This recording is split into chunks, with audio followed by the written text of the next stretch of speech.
$340. That's the number in your checking account the week you move into your own apartment for the first time in 6 years. Not because you saved it, because that's what's left after the security deposit, the moving truck, and the 6 boxes of things that used to belong to both of you and now just belong to you. You're 29. The lease you signed together expired in March. You signed a new one alone in April, a smaller unit above a laundromat that hums faintly through the floor at night, and it took you a full week to stop reaching for a second coffee mug in the morning, out of habit. You tell people the breakup was mutual, and mostly it was, but nobody warns you that untangling two people's finances after 5 years together is its own kind of quiet violence, one that shows up in bank statements instead of arguments. Split the furniture, split the dog food subscription, split the joint savings account that had $6,200 in it and is now $3,100 in an account with only your name on it. And then somehow, 3 months later, $340. You don't know exactly where it went. That's the part that keeps you up on a Sunday night in your new apartment, laptop open on your knees, the laundromat's dryers thudding faintly below you like a heartbeat that isn't yours. You open a blank spreadsheet. You've never actually done this before. Not really.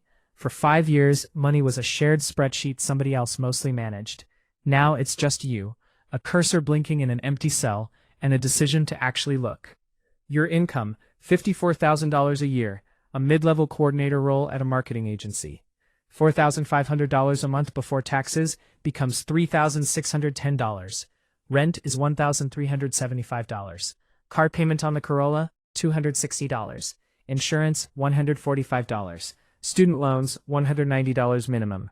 Groceries, roughly $310. Subscriptions you forgot you were still paying for as a couple, $61. That leaves $1,269. Your card statement says you spent $1,510 last month in the category your bank app just labels Other. You've been going backward by about $241 a month, and you have no idea for how long, because you never looked before. You close the laptop. You sit in the dark listening to the dryers. Nothing dramatic happens. No epiphany, no music swelling. Just a quiet, uncomfortable clarity settling into the room, like a smell you can't place at first, and then can't stop noticing. Here's what nobody tells you about starting at 29. You are not behind in the way you'll convince yourself you are at 2 a.m. But you are not getting the version of this that works out cleanest either. The finance podcasts love a 24-year-old with no dependents and a decade of compounding ahead of them. You are not that person anymore, and grieving that fact for exactly one night and then closing that chapter turns out to be part of the actual work. Because here's what's also true. You have a job. You have 5 years of professional experience you didn't have at 24. You know now, in a way you couldn't have known before, exactly what it costs to not pay attention. At 29, if you invest $500 a month starting now, and average a 9% annual return, you'll have just over $900,000 by 59. That's not a projection built on hope. It's arithmetic sitting quietly underneath every choice you make from here forward. But $500 a month means turning $340 into something stable first. It means finding the 241 monthly leak and sealing it. The first goal isn't 10,000. It's 1,000 you never touch. This is harder than the number suggests, because 1,000 at 29 living alone for the first time is also a security deposit refund dispute, a dentist bill your old insurance used to half cover, a flight for a cousin's wedding you can't skip. Every time you pour something into the account, life finds a crack to leak it back out through. You sell the road bike you bought during the relationship and never rode more than 4 times. You cancel 2 streaming services and a meal kit subscription neither of you actually used, $61 back. You start bringing lunch instead of buying it near the office, roughly $160 saved over 6 weeks. You pick up a Saturday tutoring gig through a friend of a coworker, quietly, because there's something a little embarrassing about needing it that you're not ready to explain to anyone. That's another $280. One Tuesday morning before work, you check the account. $1,012. You don't post about it. You don't tell your mother. There's no one in your life right now who would understand why this particular number matters more than the last 5 you've watched drift by unremarked. But something small and solid settles into your chest anyway.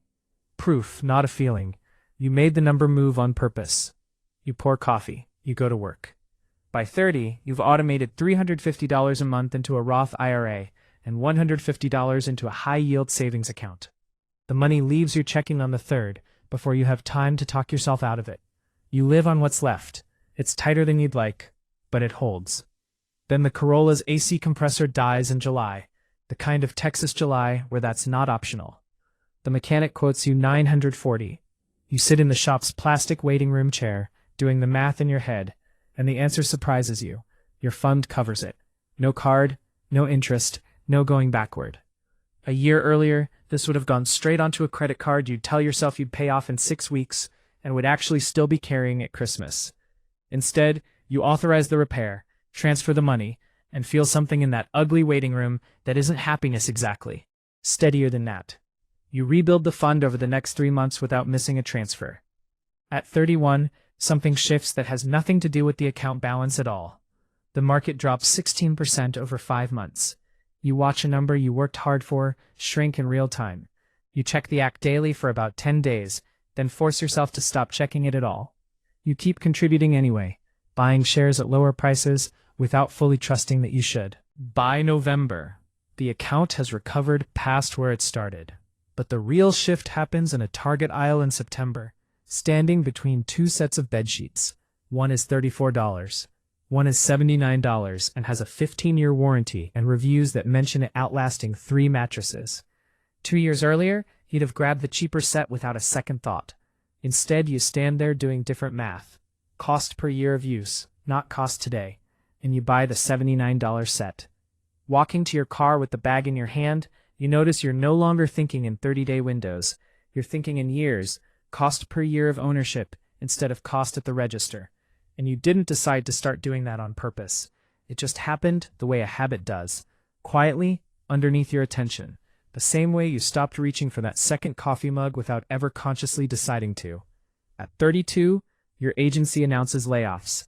The email lands on a Wednesday at 2 p.m., and by 2:15, the Slack channels have gone quiet, in a specific way that means everyone's in private messages instead. You go home and run the numbers. Your emergency fund covers about 2.5 months at current spending. Your Roth is there as a deeper layer if it comes to that.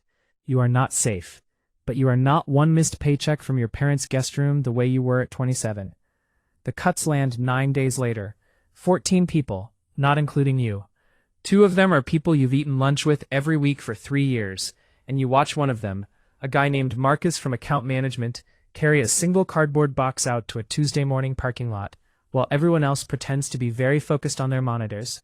You feel relief and guilt about the relief in roughly equal measure, and underneath both, a colder understanding. This will happen again, to you or to someone you love, and the only real defense is a number in an account measured in months, not a job title measured in confidence. You bump your target from 3 months to 6, and this time you don't negotiate with yourself about it. That fall, your friend Priya leases a Jeep Grand Cherokee, the fully loaded trim, $612 a month for 36 months. She calls it basically free, because of some manufacturer incentive she doesn't fully explain, and changes the subject fast. You've done enough spreadsheet math in the last 3 years to do the real math in your head anyway, and you know roughly what she makes. The 2 numbers sit uneasily next to each other in a way she hasn't let herself look at directly. Riding in the passenger seat, you feel the pull of it, the new car smell, the seats that heat on command, the quiet thunk of a door built to feel expensive. Something in you says quietly, "You've been so careful. Don't you get to have something too?" You notice the thought. You don't argue with it or shame yourself for having it. You just let it pass, the way you'd notice weather changing. You've learned that wanting things isn't the problem. Wanting them on someone else's schedule is. The real question was never, do I want this? It's what does this cost me in options later? At those lease terms, Priya will pay roughly $22,000 for a vehicle she'll never own a single percent of. You climb out of her Jeep and into your Corolla, now 5 years old with 71,000 miles on it, and a crack in the windshield you keep meaning to get fixed, and feel something that takes a minute to name. Not envy, not superiority either, which would be its own kind of ugly. Just clarity. The specific, quiet satisfaction of knowing exactly what you're doing and why, even when the door doesn't close with quite the same expensive sound. Your portfolio crosses $40,000 on a Thursday in February, 3 years and change after that first spreadsheet. You check the app between meetings the way you've done for years now. Not obsessively, just habitually, the way you'd glance at a plant you've been watering to see if it finally grew. $40,300. You go back into the meeting. You eat a sandwich at your desk. But the number sits with you the rest of the day, low and warm, the way real news sits differently than fake news does. This is the first number that feels structural rather than symbolic, a foundation poured and starting to cure, everything after this stacking on top of it. At 33, you get promoted to senior coordinator, and your salary jumps from $58,500 to $71,000 in a single afternoon of paperwork. You almost don't believe until the direct deposit actually changes. For about 2 weeks, you let yourself imagine what that extra $12,500 a year could buy. A one-bedroom instead of the unit above the laundromat. A newer car with a payment that wouldn't make you wince. A gym with the good showers instead of the one that smells like chlorine and regret. Instead, you do the math you've gotten uncomfortably good at doing by now. You increase your rent budget by exactly $0. You move from $350 to $900 a month into the Roth and brokerage combined, maxing the IRA for the first time in your life. And you let the rest sit in checking as a small cushion you don't think too hard about. Your coworker Danny, who got the same promotion, leases a newer car within a month and starts talking about a downtown apartment with a rooftop pool. You don't say anything to him about it. It's not your business, and you've learned by now that unsolicited financial opinions land about as well as unsolicited parenting advice. What you notice instead, quietly, is how much easier this year feels than the one before it. Not because you're spending more, but because the gap between what comes in and what goes out has widened into something you can actually feel, like a coat that finally fits, instead of one you've been growing into for years. At 35, your mother calls on a Sunday evening, and you can tell from the first 10 seconds she's rehearsed what she's about to say. The furnace at the house you grew up in has been failing since November, and she's been putting extra blankets on beds instead of calling anyone, because the quote a neighbor got scared her. $4,800. She's sorry to even bring it up. You tell her not to be sorry. You tell her you'll take care of it. You transfer the money the next afternoon without touching your investments, without opening a new line of credit, without losing a single night of sleep over it. What you sit with afterward isn't the $4,800. It's the sentence, "I'll take care of it," said without the silent math that would have accompanied it 5 years earlier, what you'd have to skip, what you'd put off, how many months it would take to recover. That is the moment you actually understand what the last 6 years of spreadsheets and automated transfers were for. Not a number, capacity. The ability to say yes to someone you love without it costing you your own footing. By 36, your portfolio generates more than $6,800 in a single year from growth alone, not contributions, just money making money while you're asleep, while you're sick, while you forget to open the app for a week at a time. You built this contribution by contribution, through an AC compressor and a layoff scare and a market drop and a phone call about a furnace that once would have wrecked you completely.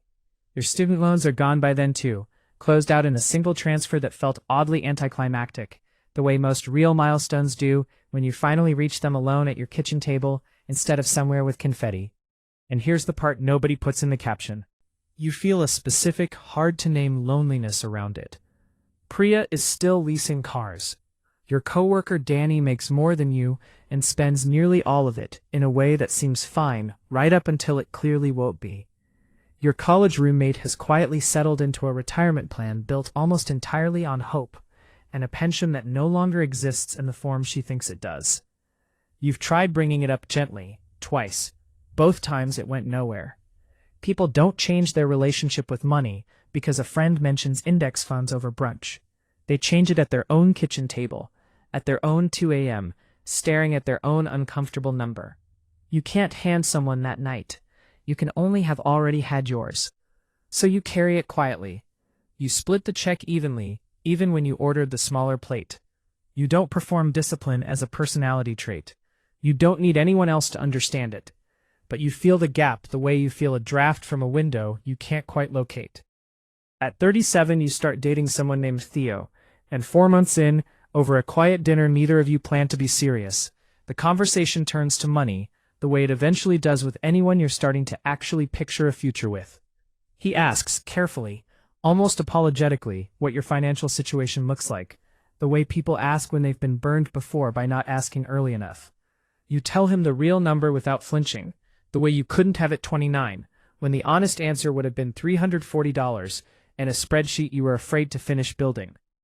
He goes quiet for a second, not in a bad way, more like he's recalibrating something. He tells you he has about $9,000 saved total at 38 and has never opened a retirement account. And you watch him brace for judgment that doesn't come. You don't lecture him. You've learned that isn't how anyone actually changes. You just ask if he wants to see the spreadsheet sometime, not as a project to fix him, just as something you're willing to share. He says maybe. Some people get there in their own kitchen, on their own night, the same way you did, and no amount of your certainty can rush someone else's uncomfortable Tuesday. You wake up on your 39th birthday, and before coffee, before your phone, you lie there for a minute, thinking about the apartment above the laundromat, the dryers thudding through the floor, the $340, the spreadsheet you almost didn't build. Then you check the number. $178,400. Not financial independence in the way the internet uses the phrase. Not a headline. But 39 years old, 10 years past the worst financial season of your life, sitting on nearly 6 times the median net worth for your age group. Not because anything was inherited, not because of one lucky break, though a couple of small ones helped, and you know it. Because you started.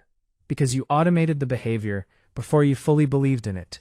Because you paid for an AC compressor without panic and rebuilt the fund by fall. Because you told your mother, "I'll take care of it," and meant it completely.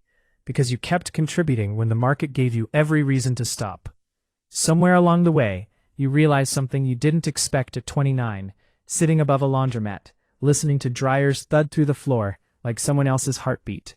You thought this would eventually feel like a number on a screen, something you'd hit and then simply have. It didn't work that way at all. It felt like a waiting room repair bill you could pay without your stomach dropping. It felt like watching layoffs happen around you without watching your own life collapse along with someone else's. It felt like a Sunday phone call answered with certainty instead of dread, and a promotion that didn't buy you a new apartment, but bought you a wider gap between what came in and what went out. Mostly, it felt like waking up one ordinary morning. No confetti, no headline, no one to tell who would fully understand, and realizing the future had quietly stopped being something that happened to you. Somewhere between $340 and $178,400, without ever announcing itself, it had become something you were building, one automated transfer at a time.